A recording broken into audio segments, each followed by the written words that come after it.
বাংলাদেশের সাম্প্রতিক সংকট উত্তরণের জন্য জনগণের ম্যান্ডেট দিয়ে গণতন্ত্রকে ফিরিয়ে আনার জন্য স্বল্প সময়ে মধ্যবর্তী নির্বাচনের পক্ষে মত দিয়েছেন শান্তিতে নোবেল বিজয়ী প্রফেসর ডক্টর মোহাম্মদ ইউনূস। তিনি বলেছেন, গণতন্ত্রে সব সমস্যার সমাধান দিতে পারে একটি প্রকৃত, অবাধ ও সুষ্ঠু নির্বাচন।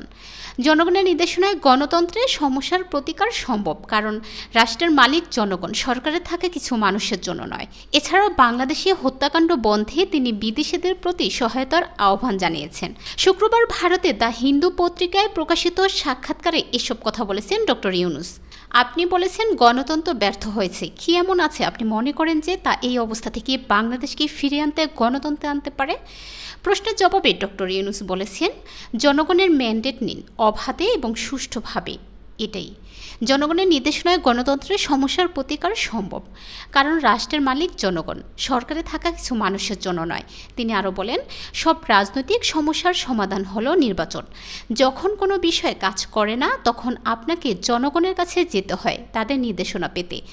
আদতে তারাই দেশের মালিক। নিশ্চিত করতে হবে যে সেই নির্বাচন একজন জাদুকরের নির্বাচন না হয়ে হবে একটি খাঁটি নির্বাচন।